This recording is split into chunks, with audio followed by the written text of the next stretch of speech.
our life. We're somebody's husband, we're somebody's father, we're somebody's uncle, we're somebody's brother-in-law, we're somebody's cousin, we're somebody, and it's just one us, and we've got 5,000 human manifestations in our family relationships, and we limit Yahweh to 3. Come on, please. That mask has to come off. That's one of those things that Yahweh says, if you take the mask of Trinitarianism off, I'll show you my faces. I'll show you that Yeshua is a manifestation of the Father, and that the Spirit is a manifestation. Yeshua said, I'll send the Ruach, one manifests from the other, and it comes from within, and all comes from Abba Yahweh's bosom. It all emanates within here, so they're all one. Yochanan 6:48. I am the Lechem of Chaim. Did you get that? Yochanan 6:48. I am the Lechem of Chaim. Your Avot ate manna in the wilderness and are dead. Why? They didn't stay in the truth. They tasted the truth, but they didn't stay in the truth. They didn't sit down at the table of purpose. This is the lechem that comes down from the Shemayim that a man may eat and never die. The bread of Yahweh is Yeshua. The bread is called the bread of the faces. The bread of the presence. The ongoing bread, the continual bread, the bread of order. I'm giving you alternative meanings for this bread. The bread of order. Well, brother, I don't need order. I'm just born again and spirit-filled. Really? Then I'll go and pray that you stop clacking and barking. They try to tell us these are folks that are being led by the Ruach. Hello? People that bark and clack. Do you think that's being led by the Ruach? If y'all don't want to make me a dog, do you think you know how to do that?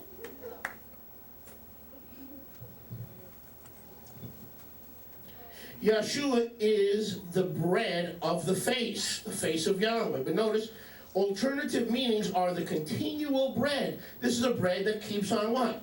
Feeding us. The bread of order. What does that mean? It's a bread that tells you Torah is a life of order. You've got to have your life ordered. It's a bread of consecration. Not everybody can eat of this bread. You've got to be set apart to eat of this bread. You've got to be a Kohen to eat of this bread. You've got to abide in the place called truth to eat of this bread. This bread is not available at Lester's Diner. Hallelujah.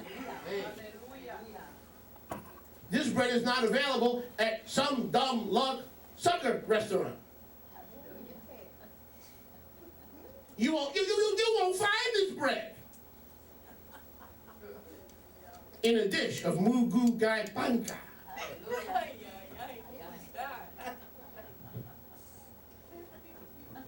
There's only one place the bread of the face is, the continual bread, the orderly bread. The consecrated bread is being served.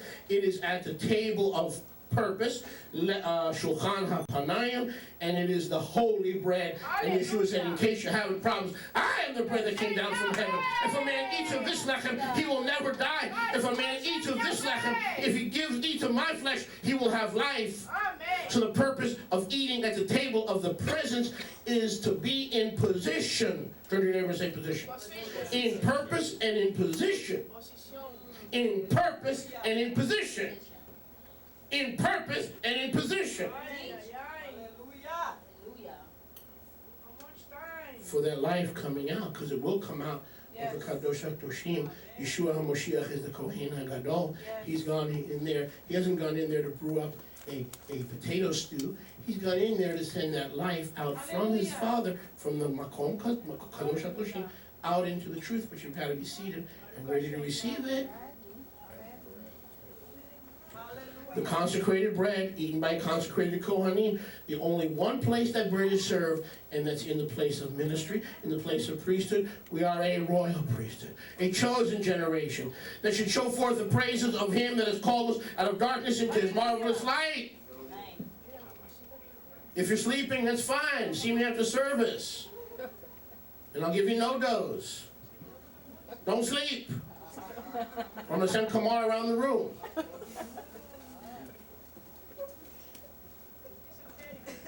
Baruch Hashem Yahweh. Lechem HaPanayim Lechem HaPanayim is also known, how many items are in the Makom Kadosh? 3 items. Lechem HaPanayim, in addition to being known as the continual bread, the bread of order, the bread of consecration, and the bread of life, Yeshua said, I am that bread. The Jews knew what he was talking about. He wasn't talking about a wafer, a papal wafer, that he waves from the hospital window. Papa, yo no mira nada. ¿Dónde la pan? My goodness, this is the bread of life. Everybody can see it. Everybody can receive it. It's not a wafer. It's matzah. Matzah? This is Jewish stuff, man. I like that place, but it's too Jewish. Can you imagine we actually teach that the bread of life is the matzah of Pesach? What a legalistic place. That's the problem. We need some legalism. We've been taught it's free-for-all. Your own holidays, your own Shabbat, choose, No, it doesn't work that way. The term also can mean, listen, lechem ma'areket. I love this. This is very important.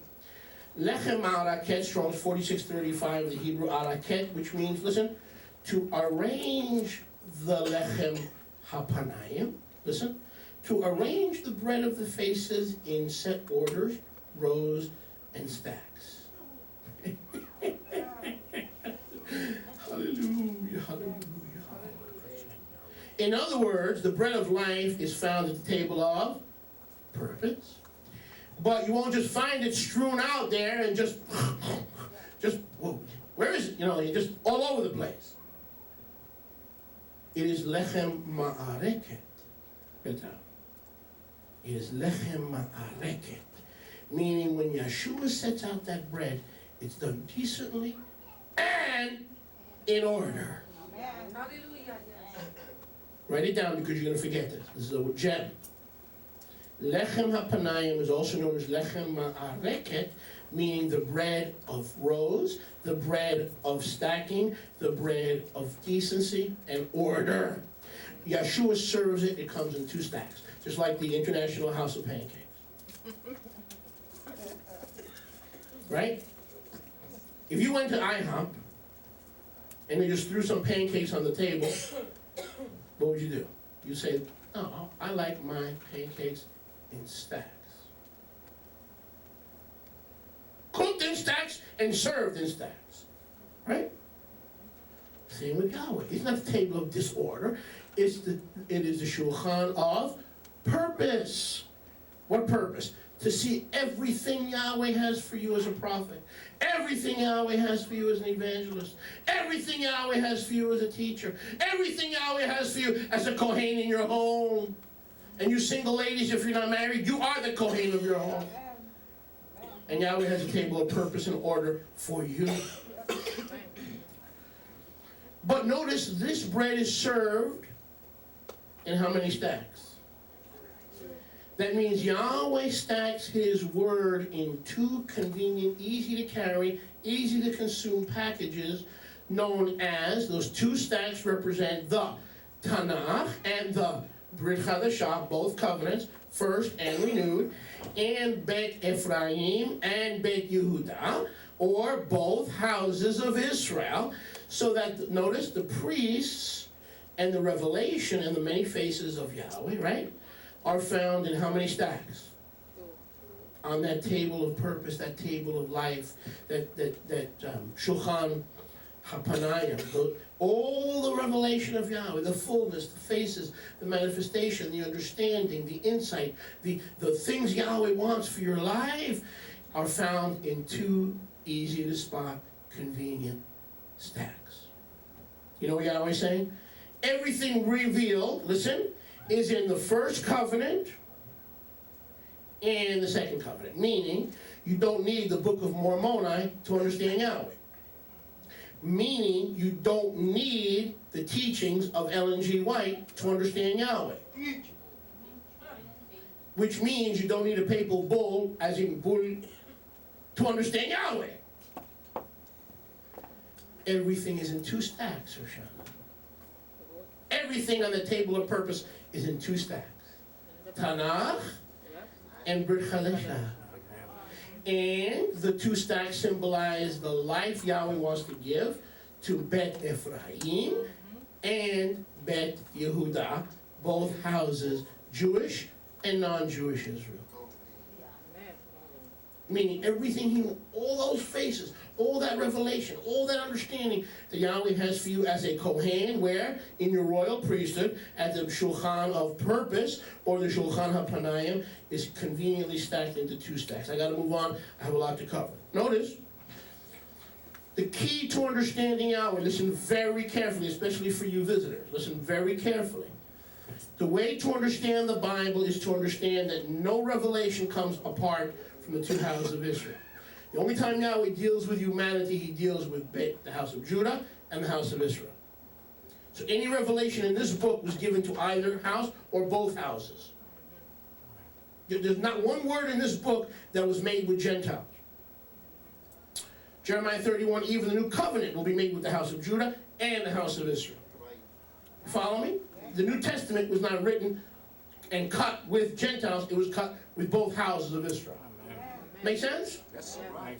So these 2 stacks mean if you're going to stay in truth and a purpose in your life, you're going to have to get your revelation from those 2 stacks. Amen? First covenant, second covenant, or something that Judah has, Torah, or something that Ephraim has, Mashiach, King of Israel, the blessed Redeemer, the Son of Yahweh. Amen.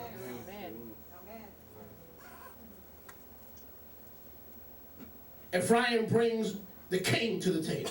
Amen. Judah brings the Torah to the table. For Yahweh, it is written, has given us everything that pertains to life and Shabbat guarding piety. Everything. No good thing will he withhold from those who walk uprightly. Everything that we need to know about salvation, being redeemed, being forgiven, when to meet, when to assemble, how we live, how we behave, how we conduct ourselves, how we die, everything is found in those 2 stacks. Isn't that beautiful? I said, isn't that beautiful? 2 stacks. The 2 houses. Judah has the Torah. They'll tell you how to keep the calendar. They'll tell you how to follow the Torah. Ephraim has the king. He'll tell you what his blood means, what his redemption means, what his second coming means. Oh, everything Yahweh has been stacked in one of those 2 piles. In one of those 2 piles. Amen.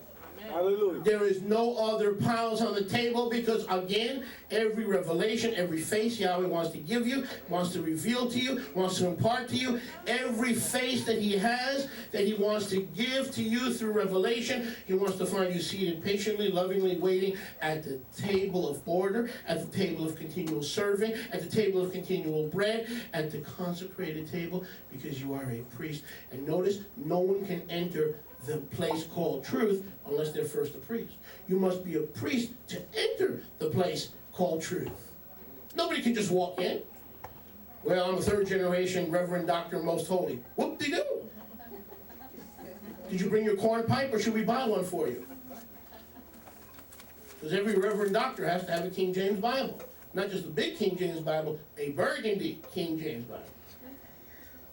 That has nothing to do with priesthood. Priesthood means I've come in through the way. I've gone in through the place. Hallelujah. He's the door. Yeshua is the door. There's no door on the outer court. It's not religion. There's no court of the Gentiles. Yeshua is the door. And everybody who wants to come in comes in the same way and winds up at the table of truth in the place called truth. But notice, you've got to have the veil of your heart rent and filled with Yahweh before you can eat at that table. Listen, so that table is not a place for the unsaved. It is a place of the revelation of all that Yahweh has for you and purpose for your life.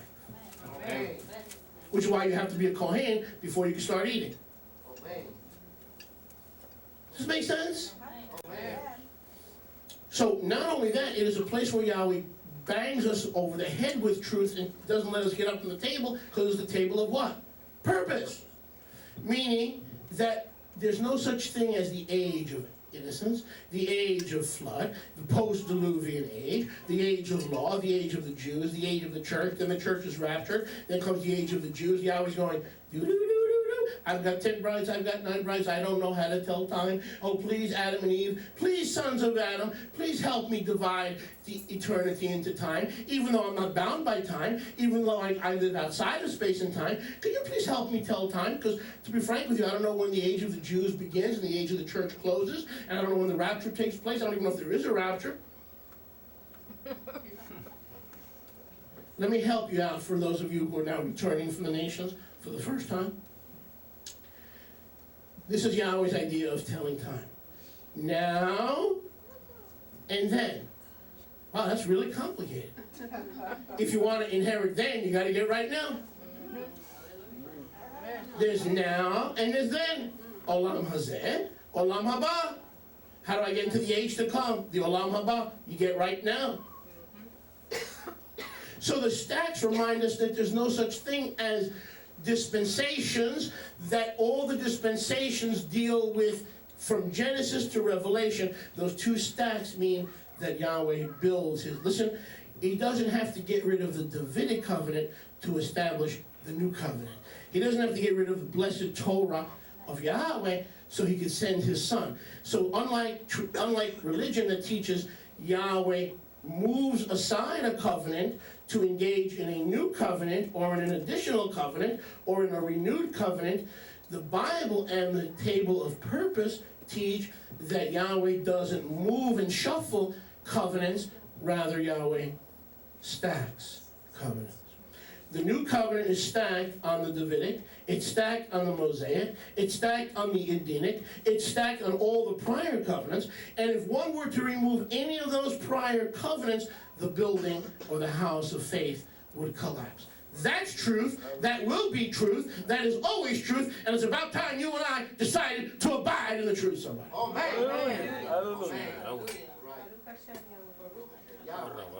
So that Shulchan HaPanayim is not just all the revelations going to come in the first and second covenant. Not just going to come from Yahweh's revelation to Judah and Ephraim, but it teaches us how he operates with man, and we see he takes away all these faces of being outside time and space, and he goes, this is how I operate. Look, I start with Adam and Eve, then I choose Abraham, then I renew the covenant in Yitzhak, Isaac, then I renew that covenant in Jacob, then I choose the king over Israel, David, and I rejected Saul from being king. Then I have to send the seed of David, Yeshua, to establish the royal throne of David, and then I'm going to end this age, and I'm going to be, so Yahweh is stacking his revelations. In other words, he can walk and chew gum at the same time. He doesn't need to move a prior covenant because he has changed his feelings, or because he's having a bad hair day. How many know Yahweh has never had a bad hair day?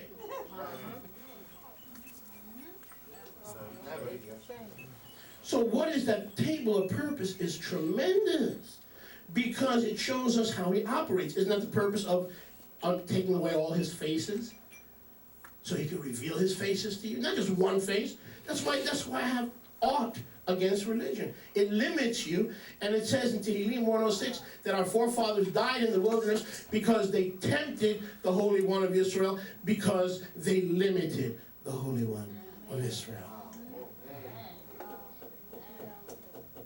And the problem with Christianity and Judaism and Buddhism or any other ism, it limits you to 1 or 2 faces. Do you understand what I'm saying?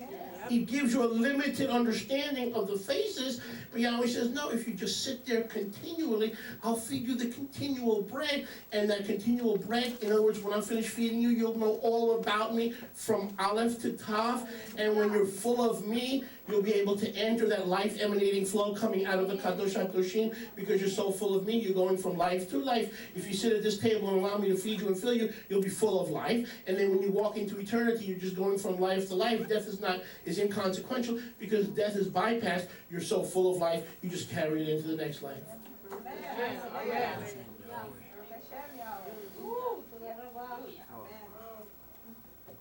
But notice, these 2 stacks, 2 houses, 2 covenants, the principle of stacking, these 2 stacks contain 6 tribes each. Why? 2 houses of Israel. 6 tribes per what? Per stack, meaning 2 houses. Now notice what happened every 6th day.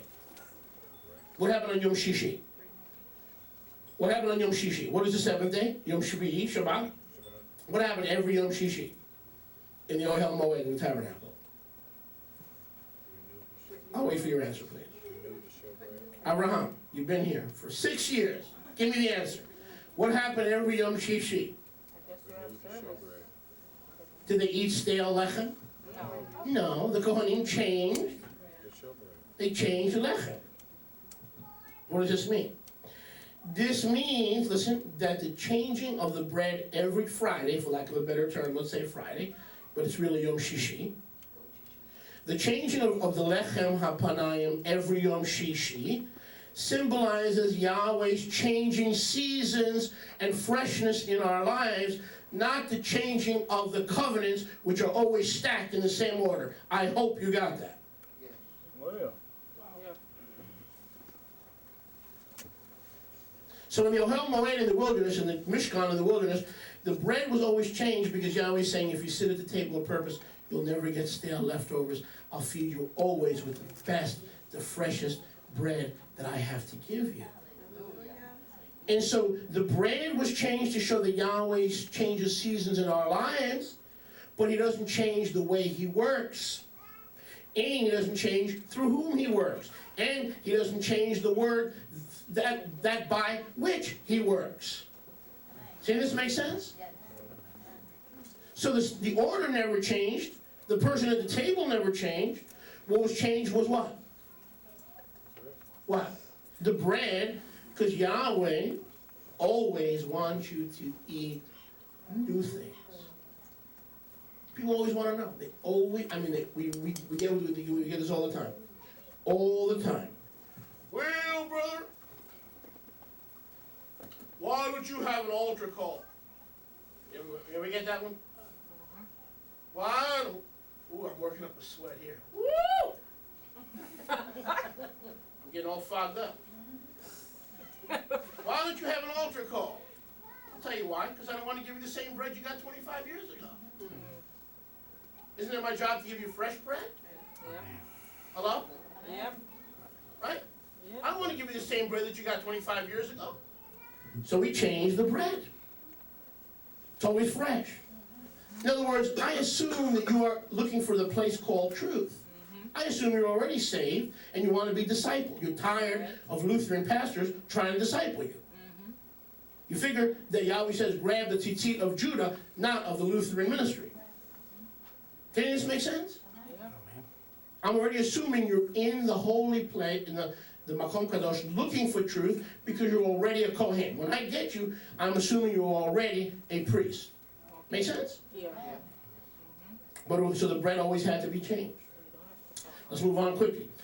What else was in that place called truth? The outer court is what? The way. That middle court is truth. The Makom Kadosh HaKadoshim is life. So what else was in that place called truth? The menorah. Shemot 37, verse 17. The menorah. Oh boy. We got to go quickly, but listen to this. The menorah, what is a menorah? The candelabra. Well, usually we see it over here. Oh, you see it right? Right on the table of purpose. Hello? This is the menorah. 1, 2, 3, 4, 5, 6, 7. This is one solid piece that was made out of pure hammered gold in the exact pattern designed by Moshe on the mountain. The process of refining this gold is hammering it, representing a believer's walk from exile, the way, outside the tabernacle, into the way, into the presence of the Holy One. The design of the menorah has how many cups? 7 cups. In the shape of almond flowers. 7 cups. In the shape of almond flowers with buds. You don't see it here. With buds and blossoms placed specifically on the menorah. You don't see it here. Now listen. If we are in the holy place, the table of showbread, or the table of his presence, and the entire place called truth, has how much light? Listen, without the menorah, there is no light. Are there any lights in the Makom Kadosh? In that place called truth? There's no light except the menorah. Why 7, guys? Why are there 7 almond cups of the single beaten gold representing what? Royalty, purity. Why are there 7 cups? Pesach, Bikurim.